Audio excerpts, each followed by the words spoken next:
South Park is a poorly drawn cartoon series found to be funny by retarded hipsters that exists solely as a way to promote its creators' political opinions. Created by Trey Parker and Matt Stone, it debuted in Comedy Central in 1997, and has since gone from gross-out comedy to libertarian propaganda for the right, with occasional forays into pro-gay propaganda so that it can wear dresses and blow each other in public without being branded self-loathing closet cases. This show has produced more memes and sub-memes than the last 50 years of public television combined. Along with Total Drama Island, it is also one of the only two animated shows to have ever featured a white person having sex with a Negro. For a time South Park was funny and quotable for 12-year-olds, but then Parker and Stone decided to turn the show into a soapbox for their right-wing beliefs. Occasionally, they'll reverse their ratings when it becomes fashionable, as when they bashed Walmart for the same shit Starbucks does, or when they finally did an episode admitting that climate change was real after a series of anti-global warming episodes. Typically, every episode ends with a moral, so Parker and Stone can cover up their hack writing and use of strawman arguments, while they proudly assert that they are taking the piss out of the pretentious and self-aggrandizing and promoting freedom of speech. Similar to Encyclopedia Dramatica. At the present time, there is no particular reason why anyone should continue to watch this show, other than being a diehard fan who believes watching it still makes you hip and relevant, and totally not a cocksucker. Main characters: Stan, whiny little faggot who is Trey Parker's avatar in the show. Despite being the least interesting of all of the characters, he gets a large amount of screen time, which his fucked father. Currently dating Wendy Testaburger, a stand-in for Trey Parker's dumb slut ex-girlfriend, who dumped Trey days before South Park hit the airwaves and left him a fucking millionaire. Though he is supposed to be best friends with Kyle, Stan has no problems whatsoever with selling Kyle out to Cartman or taking Cartman's side whenever Kyle and Cartman feud. Some neckbeards believe Stan has a higher purpose and is God, when in fact he's as interesting as watching flies on shit. Kyle, Matt Stone's very own avatar. Like all Jews, he is a fluffy, whiny, curly-haired Jew bitch. This causes people to question his gender and age. The sight of him mercilessly turns 16-year-old girls that waste their time in DeviantArt into, well, pedophiles. It is enough to make a high authority figure cry. On the other hand, he is only a Jew because his mother forces him to. Therefore, if he did not scream in shock at the sight of pictures of Hitler and complain constantly, no one would ever think he was Jewish. Knowing him, he has probably slept with Ariel Sharon or gotten raped by a 16-year-old girl. He also enjoys good and humorous stupid and unfunny television. Kenny, the ex-red shirt from an alcoholic family. He's the most obscene of all the boys, but because his parka muffles his voice, it's difficult to make out exactly what he's saying without the closed captioning on. Parker and Stone most likely thought this was a hilarious idea, allowing them to make him say whatever raunchy shit they wanted. This would be a great idea, if anybody cared two shits about Kenny himself. When the movie came out, all the fannerds went batshit insane, because for the first time, it was revealed what Kenny actually looked like. Why anyone would care is beyond our understanding, because all the South Park characters look exactly the fucking same. Earlier in the series, Kenny died in almost every episode as the show's running gag. This lasted for 5 seasons until Parker and Stone decided to kill Kenny off for good and replace him with Butters. Unfortunately, two things happened. Comedy Central went batshit nuts over losing merchandise money off Kenny's shirts, dolls, and sticker books, and Parker and Stone made Butters into such a faggy-whipping boy for the other kids that Comedy Central was forced to put a ban on Parker and Stone to get them to leave Butters alone. So Kenny was brought back in Season 6's finale and now only dies once every season, which is often the only thing Kenny does nowadays. In the eyes of the fangirls, Kenny is thought of as being the sexiest of the boys, and many a fanfic has spawned about him whoring himself out to the other boys for anonymous sex for money for the emo factor. Then again, it's obvious it was written by the people at DeviantArt. Butter's a pussy who gets the shit beaten out of him by his mentally ill mother and closet homosexual father, often after Cartman does something and frames Butters for it, so that he can watch Butters be tortured for his amusement. Butters was a background character promoted up the ladder as Kenny's replacement, with the intent that instead of dying each episode, Butters would be tortured and abused and treated as the bitch boy of the group. But this got stopped when fans latched onto the character, and Comedy Central, upon being told that Butters' gimmick would be his parents beat him black and blue, forced Butters from his fate and into a secondary supporting cast member role. Thanks to the DeviantArtlets, Butters is usually paired with Eric Cartman, as a homosexual couple and drawn often like a tranny, even though Cartman is the one who dresses like a girl. A fact that Butters revealed to his entire class and a group of soldiers, to Cartman's horror and shame, and sucked Butters' cock after drugging him. Despite this, Butters' tranny persona Margarine has become popular in fanart to further the faggotry. The fact that all the characters are under 10 years old means that the creators are not only fabulous faggots but pedophiles as well. We're not just positive on that. We're HIV positive. Eric Cartman, Chris Hansen questioning Cartman about the Rule 34 picture he saw of him and Kyle in DeviantArt. Cartman is the show's biggest breakout character, to such an extent that Parker and Stone have both retconned the history of the series to shove Cartman to the forefront of their vision of South Park, when they initially pitched the series. However, if you watch the original batch of episodes, you'll see that Cartman was nothing more than a supporting character who quickly rose to fame and stole the show from Whiny Parker/Stone voice of Oxystani and Kyle. In the basis of two memes, Kyle's mom is a big, fat bitch and beefcake. Eric is a racist, sociopathic closet case, and as the self-important spawn of a hermaphrodite ginger, Cartman soon rose to fame as the defining character of the series. At a certain level, he's an effective representation of the Jews too. Despite being intended as an unsympathetic horrible person, he's still everyone's favorite character, because he speaks his mind and breaks the rules. Then fans will backpedal and say he's just satire, when they just want an excuse to go around making Jew jokes, because it's cool. The evolution of Cartman can be seen in three forms. Mentally retarded kid who gets manipulated by the others, culminating in him being mock crucified and abandoned in the desert for several weeks. Seasons 1 to 3. Manipulative schemer who seeks to make $1 million, but who occasionally gets fucked over by people smarter than he is, and will horribly fuck up anyone who fucks with him by having their parents murdered and said parents' corpses turned into chili. That is, they are then manipulated into eating. Seasons 4 to 5. Satanically evil figure with no soul who will fuck you up just because. Season 6 present. Some argue Cartman jumped the shark when he entered the third phase, since Parker and Stone removed any remaining elements of being a sympathetic character from Cartman and turned him into a fat ball of pure evil incarnate. Most fans like to point out, at every chance possible, Cartman's immense faggotry. Making out with a life-sized cardboard cutout of Justin Timberlake while dressed up like Britney Spears. Bait raping Butters with NyQuil so he could stick Butters' dick into his mouth. His obsession with making Kyle suck his balls via a bet to get his tiny balls sucked off by him in the overrated Imagination Land trilogy. He also joined Nandler on one occasion, leading to all his friends, all boys, being almost raped.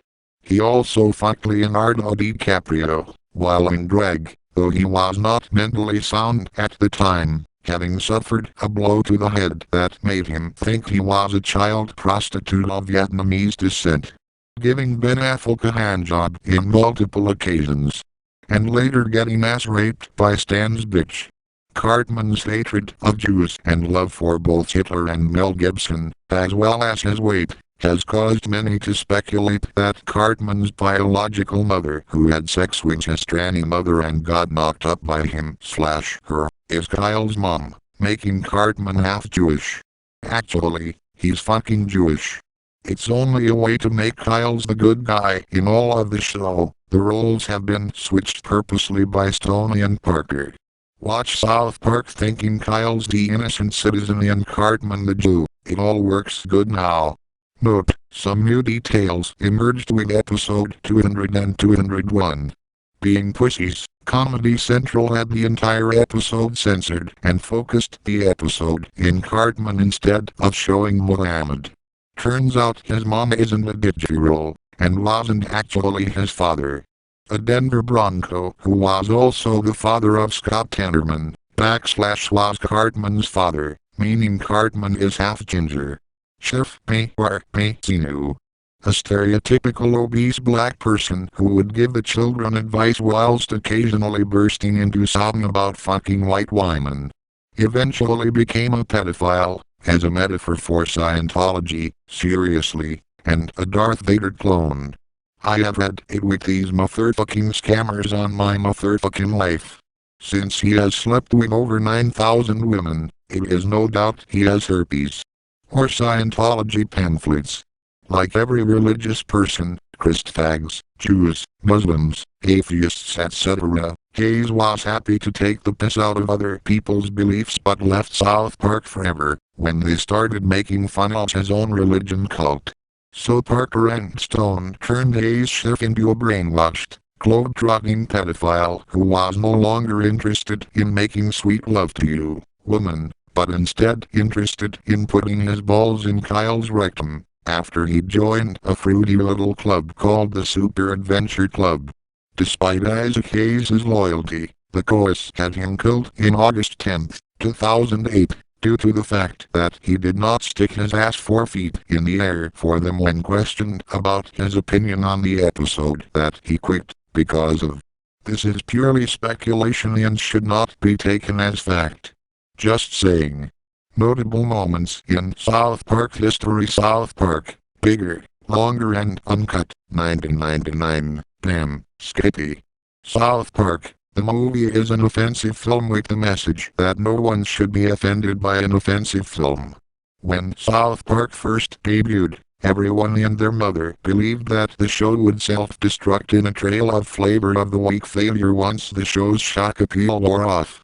So Parker and Stone convinced Paramount to greenlight a movie version of the series, in the guise of a musical about freedom of speech and censorship, as production of the movie came, just as the Columbine High School shooting took place and everyone was demanding censorship of everything remotely controversial. After several weeks of hard work, the film debuted in the summer of 1999 and was a surprise hit, in spite of the constant musical numbers and a subplot about Saddam Hussein fucking Satan in a mad grab for power in the afterlife. Many attribute the success to the fact that Parker and Stone were allowed to say fuck, a fact that was a major plot point of the film's story. Fuck, fuckity, fuck. Double O quote. Cartman getting hurt over how he can't say fuck in school. The movie was notably prescient in portending, among other things, the death of Saddam Hussein, the subjection of Canadian terrorists to U.S. military tribunals, and the ferocious appeal that a Canadian television program about a pair of foul-mouthed, yet lovable heathens would have on fringe audiences in the U.S. Shit episode, 2001. South Park had an episode centered in the notion of repeating the word shit uncensored in TV. A counter in the corner stated that it was repeated 162 times in the 22-minute airtime. This might have been quite an impressive feat, had the episode not been merely indistinguishable from every other episode of South Park ever made. Scientology episode, 2005. The infamous episode in which Syphigs convinced Stan that he is the reincarnation of El. Ron Hubbard, and has been chosen to lead the church. After telling Tom Cruise that he doesn't think much of his acting, Tom locks himself in Stan's closet and refuses to leave despite the best efforts of John Travolta, Nicole Kidman and R. Kelly, resulting in a ridiculously drawn-out and overused joke about Tom Cruise's obvious closet faggotry. In reaction to the episode, Cruise immediately went into panty-bunched nerd rage mode and threatened to stop promoting his failed movie Mission Impossible 3 if Viacom aired the episode again, since Viacom and the movie studio have the same owner. After initially obliging, Viacom let YouTube have it which is pretty impressive, since Viacom have been suing YouTube over Daily Show and Colbert Report clips for at least 100 years. Trapped in the Closet at all. Internet episodes, 2008, Internet's Phenomena. In My South Park. Season 12 includes a couple of poorly written episodes that give nods to what the creators must perceive as the internet culture. More specifically overlogging and the more widely received Canada on Strike, which features a bunch of old and forced memes killing one another. Real original. Not until there is an episode with gay Jewish niggers from outer space bowing and riding exploding yellow vans into WTC whilst doing barrel rolls for Sparta only to be greeted by a Zerg rush of Lunkets and Raptor Jesuses firing lasers out of their goat's eye sockets only to not have enough minerals to construct additional pylons or spawn more overlords to protect themselves from an impending viral DOS banner by an anonymous lemon pretty spawned by Michael Phelps, who isn't afraid of anything but passes the time by dividing by zero, while furfags jerk off to Tubgirl at least 100 times and refuse to listen to Ondor's lies, while being commanded by Brian Peppers to delete fucking everything in order to become an hero, thus resulting in over 9,000 facepums who at the same time ask how to shot web, while Steve Irwin makes his last move to beat George Bush in a game of Yu-Gi-Oh! Built by Tony Stark in a cave with a box of scraps. Will they be vindicated from the status of pandorers to the diseased middle class? 200th episode controversy, 2010, what, me jihad? To commemorate their 200th episode, it was decided by Parker and Stone that the show would revisit past controversies by concocting a plot in which the town of South Park is sued by upset celebrities and other famous figures that the program has ruthlessly satirized over the years. In effect, they were manufacturing a fictional confrontation with their political enemies at a level none has ever pursued. The show's antics having long since lost their edginess and novelty with the Hollywood and political elite years ago. So far, so predictable. A wild card entered the mixture, however, when the creative duo decided to up the ante with the Muslim community they had previously desisted from provoking in a previous two-parter, Cartoon Wars, where a benign representation of the religion's leader, Muhammad, was censored by Comedy Central. This time around, the plot had previous South Park target Tom Cruise agreeing to drop the town's lawsuit in exchange for meeting the head Muslim for the clandestine purpose of acquiring his semen, which he and other celebrities believed would protect them from ridicule. Real-life semen collectors Parker and Stone then added a number of other hilarious plot twists, and ended the episode in a cliffhanger. A rare example of a 13-year-old boy that's not a Cartman fan.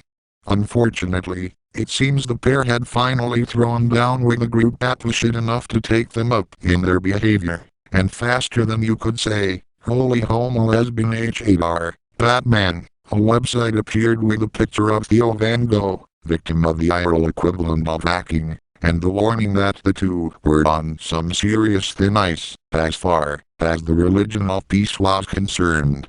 In their rush to foment controversy, it seemed, they had neglected to factor in the possibility that a religious group batshit nutso enough to actually pick a fight with the world's most powerful military and fight it with weaponized unheroes might be a tad more formidable an opponent than Jennifer Lopez and the Scientologists. what might have been an epic battle that would have rivaled in entertainment a brawl between your ex-wife and your boss in a barroom floor was forestalled. However, when Parker/Stone decided they liked their bodies knife-free and worked with Comedy Central to re-edit the second part of the episode, the focus of the show was shifted yet again to the subject of Cartman's father. Mohammed was changed into Santa Claus, and the dynamic duo of Matt and Trey retired to the Bud Cave to both savor their newfound media relevance and the lack of stab wounds in each other's bodies. Disregard that Comedy Central was solely responsible for the edit. In short, they pressed alt. Fuck you Matt, and fuck you Trey, you nutless fucks. Disregard this as well. Matt and Trey have gotten into further shit with Comedy Central for apologizing to fans as a direct response to the network's white guilt over the cultural insensitivity. Despite this, South Park will still be around till next Thursday, though we know soon they'll die again, only come back as sick as they were before. Those creeps. South Park and its fanbase, a typical South Park fan. Lol, hey, did you see last night's episode about hippies? I think South Park is a pretty cool guy. He makes fun of Jews and doesn't afraid of anything. Double O quote. Typical South Park fan. I swears it. The fan base of the show, which becomes more fail and cancerous with each season, generally consists of weeaboo who constantly draw the characters in anime style so they won't feel bad about fantasizing over 80-year-old cock, or 9, who gives a fuck when the creators can't even make up their mind when it's drawn sexily. 16-year-old girls who fantasize of screwing the main boys and that too, if anyone mocks their true love. These can be found easily on DeviantArt along with the weeaboos.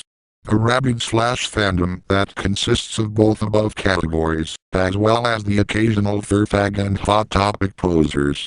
Many of their masterpieces can be found in fanfiction.net. Its bastard spawn FF and DA usually involves Kyle sucking Stan's dick. Basement dwellers that spend all their time in the South Park Studios message board, ready to kill each other over opinions in a fucking cartoon show. These types tend to proclaim themselves as being mature and think they know the show better than the own creators, but in fact tend to be 13-year-old boys or middle-aged men who throw a tantrum if someone calls them out in their bullshit, and start flammers over being proven wrong. The fans that act like every episode is free of flaws and start internet drama over someone not agreeing with their blatant ass kissing, though you also get plenty of the MS who troll and whine about the show not being like the classic seasons, yet continue to watch just for the purpose of bitching. All of these and more tend to dwell mostly on South Park Studios. Others use All About SB for their faggotry. In rare instances, you get Butthurt head diehards, usually Stan/Wendy, that cry more over how the slashers keep ruining their show. Welcome to the South Park fandom, fags. You also get retarded 14 to 16-year-old upper middle class children who think that everything ever said by the show is funny, and watch it, while their mom goes out to get them Hot Pockets and weed. Example Med 15. Stoners that think that saying one-liners, while doing an impression of Cartman, is the most funny original thing ever said. Example Ride the Lightning. Politically confused college students, Huskies that are either a Democrat or a Republican, yet vote the other way, showing complete lack of political knowledge. They are fans of South Park, because they think it gives them a higher understanding of philosophical and political ideologues, when in reality it just makes them a faggot. Example Mitchie Loptov.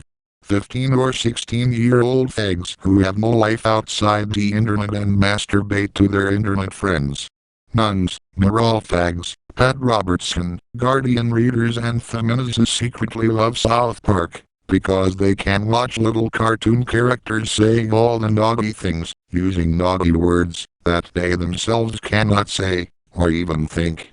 It's like primal scream therapy for the politically and religiously correct, and oft you can hear a suppressed titter from behind a wimple or something. FATWO gamers who are usually fans of Family Guy who constantly repeat the same lines over and over again from last night's episode and constantly talk about how the World of Warcraft episode of South Park was the best episode ever. Fans tend to believe that the humor of South Park is of the highest sophistication. If one would express dissatisfactory with the humor that is presented in this show, the person is likely to be met with the highest disbelief. The fanboy is likely to say that one just does not understand its humor, rather than admitting the simplicity of it. Examples of these fans include Muster, a psychotic, middle-aged school teacher whose hate for Cartman was such serious business, he created a mob-validated site which shot a conworthy fanart to showcase just how much he hated the character. He was also known to flame and troll anyone he considered to be a Cartman fan, claiming that Cartman fans drove him to insanity. He was worshipped as a P&F among Cartman haters, until his wife got pissed and told him to leave the PPS. He later re-registered as Cartman's top enemy and continued to troll. Most of the fans who used to think he was the lulz came to see what a retard he was and cut ties with him for their own sanity. Gallery of his Cartman Deford and BR0 and archive of his shitty site. How do they do it? Creating an episode of South Park is an easy task. First come up with a list of subjects that people may find touchy. So let's take Christianity, gay marriage, whale hunting, and the economy. Now all we have to do is tie these all together. It would go like this: Jesus comes down from heaven, which turns out to be a brothel, and wants to marry Mr. Point Garrison but still keep his day job being a gay prostitute. Jesus has a plan to stimulate the economy by sending all blacks to prison to assemble atomic bombs to sell to terrorists which in turn nuke whales. At this point someone in the background would say all the blacks are already in prison, and later in the episode everyone in town would be wearing t-shirts like "Send the Blacks to Prison for Gay Jesus," and at some point God would turn out to be Richard Dawkins. Then Parker and Stone would do an interview claiming they have no idea why people hate their show so much, and that their creative expression is protected under the First Amendment. If the accurate description above is a little too doctor, here's a step-by-step breakdown. Stoney and Parker steal old mem off of the internet. South Park kids participate in mem. Parents overreact to mem, creating conflict. Celebrities, scientists, political figures and other Stone/Parker enemies are summoned to resolve bitch about the conflict. Kids resolve conflict on their own, still perceiving conflict. Parents, celebrities, etc. progressively act more and more idiotic, and comedy ensues, treating the idiocy in the previous step as if it actually happened. Stoney and Parker proceed to lecture us, using Stan as their mouthpiece. Stone/Parker repeat over 9,000 times, complete another season, collect check from Comedy Central. More profit.